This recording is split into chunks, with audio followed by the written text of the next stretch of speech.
नमस्कार दोस्तों। दुनिया कर न सका उसके कद का अंदाजा, वह आसमान था मगर झुककर चला करता था। यह वो किरदार था डॉक्टर मनमोहन सिंह का, और अब देश के 14वें प्रधानमंत्री और लगातार दो टाइम यानी 2004 से 2014 तक का टर्नओवर पूरा करने वाले डॉक्टर मनमोहन सिंह अब नहीं रहे। वह 92 साल के थे और 26 दिसंबर को अचानक से तबीयत बिगड़ने पर उन्हें दिल्ली के एम्स में इमरजेंसी वार्ड में भर्ती कराया गया, जहां डॉक्टरों ने निधन की पुष्टि कर दी। मनमोहन सिंह एक ऐसे नेता थे जो राजनेता होने के बाद भी माइक पर नहीं बल्कि अपने काम से धराते थे, और एक ऐसे नेता जिसने देश को डूबती इकोनॉमी को दोबारा से जान दी, और जब क्रेडिट लेने की बारी आई तो इनकार ही कर दिया। जो एक लड़ाई की वजह से मंत्रालय तक पहुंच गया, वह एक ऐसा इंसान जिसे इंदिरा गांधी के लड़के और देश के एक्स पीएम राजीव गांधी ने जोकर तक कह दिया था, जबकि वो अकेले ऐसे पीएम है जब तक के इतिहास में जिसके सिग्नेचर भी नोट पर हुआ करते हैं, क्योंकि वो आरबीआई के गवर्नर भी थे। चलिए आपको सुनाते हैं चुपचाप रह करके अपने कामों से शोर करने वाले पूर्व पीएम डॉक्टर मनमोहन सिंह के किस्से। थोड़ा शुरुआत बेसिक डिटेल से करते हैं।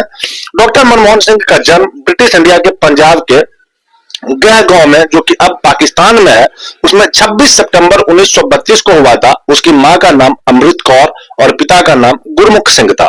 जब 1947 में देश का बंटवारा हुआ, तब डॉक्टर मनमोहन सिंह का परिवार भारत चला आया। मनमोहन सिंह ने पंजाब यूनिवर्सिटी से 1952 में इकोनॉमिक्स में बैचलर और 1954 में मास्टर्स की डिग्री हासिल की, और इसके बाद उन्होंने 1957 में कैम्ब्रिज यूनिवर्सिटी और 1962 में ऑक्सफोर्ड यूनिवर्सिटी से पढ़ाई पूरी करने के बाद मनमोहन सिंह ने 1966 से 1969 के दौरान यूनाइटेड नेशंस के लिए भी काम किया। दिल्ली स्कूल ऑफ इकोनॉमिक्स से ऑफर मिलने के बाद वो देश आकर के प्रोफेसर बन गए। खैर, ये तो हो गई बेसिक सी बात। तो चलिए अब जरा सा उनके किस्से कहानियों की तरफ हम रुख करते हैं। एक लड़ाई और प्रोफेसर से मंत्रालय तक का सफर हो गया। अब मनमोहन सिंह प्रोफेसर तो थे, लेकिन उनका ब्यूरोक्रेटिक करियर उस वक्त शुरू हुआ जब ललित नारायण मिश्रा ने उन्हें कॉमर्स मिनिस्ट्री के में बतौर एडवाइजर नौकरी दी। उस दौर में मनमोहन सिंह खुलेआम कहा करते थे कि विदेशी व्यापार के मुद्दों पर भारत में उनसे ज्यादा जानने और समझने वाला कोई नहीं है। यह घमंड या गुरूर नहीं था उनका, बल्कि अपनी नॉलेज पर उन्हें भरोसा था। एक बार उनके मंत्री ललित नारायण सिंह ने उनसे उनकी बात नहीं मानी, मानो वह बगावत पर आ गए हो। मनमोहन सिंह ने कहा कि वह दिल्ली स्कूल ऑफ इकोनॉमिक्स में प्रोफेसर की अपनी नौकरी पर वापस चले जाएंगे। प्रधानमंत्री इंदिरा गांधी के सेक्रेटरी पीएन हक्सर को इसकी जब भनक लगी तो उन्होंने मनमोहन सिंह को वित्त मंत्रालय में मुख्य आर्थिक सलाहकार का पद ऑफर कर दिया, और इस तरह मंत्री से लड़ाई करके उनके लिए प्रमोशन लेकर के मनमोहन सिंह ने 1970 और 1980 के दशक में भारत सरकार में अहम पदों पर रहे। 1972 से लेकर के 1976 तक चीफ इकोनॉमिक्स एडवाइजर और 1982 से लेकर के 1985 तक रिजर्व बैंक के गवर्नर और 85 टू 87 तक प्लानिंग कमीशन के मुखिया भी रहे। डॉक्टर मनमोहन सिंह को जो राजीव गांधी ने जोकर कहा था, देखिए यह किस्सा राजीव गांधी के प्रधानमंत्री काल का है। 1985 से 1990 की फाइनल ईयर प्लान के लिए एक मीटिंग रखी गई, और उस वक्त प्लानिंग कमीशन के उपाध्यक्ष मनमोहन सिंह से एक प्रेजेंटेशन दिया, और उनका फोकस गांव और गरीब लोग हुआ करते थे, जबकि राजीव गांधी का जो विजन था वो शहरी डेवलपमेंट का था। वो बड़े बड़े हाईवे, मॉल, अस्पताल चाहते थे। प्रेजेंटेशन के बाद राजीव गांधी भड़क गए। उन्होंने सबके सामने मनमोहन सिंह को डांट लगाई, और अगले ही दिन पत्रकार ने जब राजीव गांधी से प्लानिंग कमीशन के बारे में पूछा तो राजीव गांधी ने कहा कि वह एक जोकर का ग्रुप है। और पूर्व केंद्रीय गृह सचिव सीजी सोम्या ने अपने biography the honest always stand alone में इस इंसिडेंट के बारे में लिखा था। उन्होंने लिखा था कि मैं मनमोहन के साथ ही बैठा था। अपमान के बाद उन्होंने प्लानिंग कमीशन के उपाध्यक्ष पद से इस्तीफा देने का मन बना लिया था, तो मैंने उनसे कहा कि अब जल्दबाजी में इस्तीफा दे देंगे तो इसमें देश का भारी नुकसान हो जाएगा। इसके बाद मनमोहन सिंह ने अपमान का घूंट पीकर भी मनमोहन सिंह उस पद पर बने रहे। अब आते हैं साल 1991 पे। देखिए, इंडियन इकोनॉमिक्स की हालत बहुत खराब थी। यह हालत इतनी खराब थी कि देश के पीएम पीवी नरसिम्हा राव को नींद तक नहीं आ रही थी।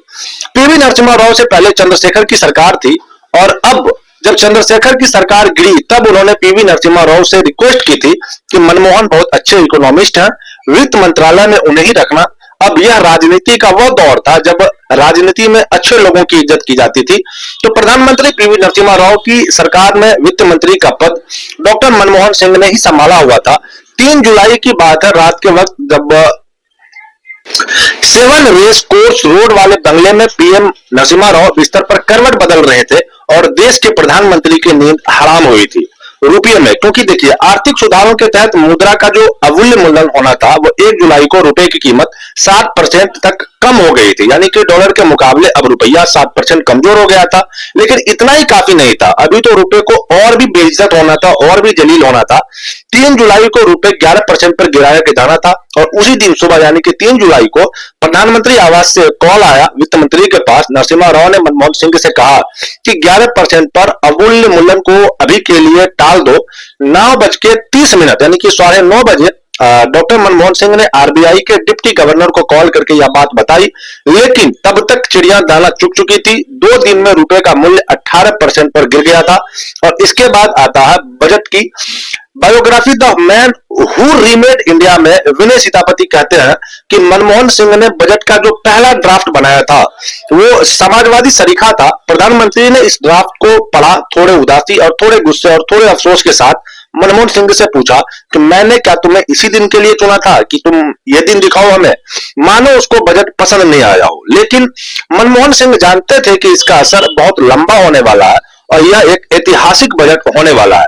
24 जुलाई को डॉक्टर मनमोहन सिंह ने बजट पेश किया। 18,650 शब्दों में यह भाषण आज तक का सबसे लंबा बजट भाषण था।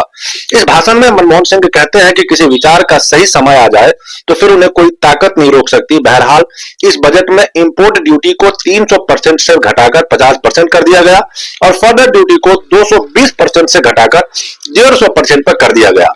इंपोर्ट के लिए लाइसेंस प्रोसेस को आसान बनाने का प्रावधान भी इसी बजट में था। बजट में एलपीजी यानी कि लिबरलाइजेशन और प्राइवेटाइजेशन और ग्लोबलाइजेशन की बात की गई, तो इस बजट को भारतीय इतिहास का सबसे क्रांतिकारी बजट माना जाता है।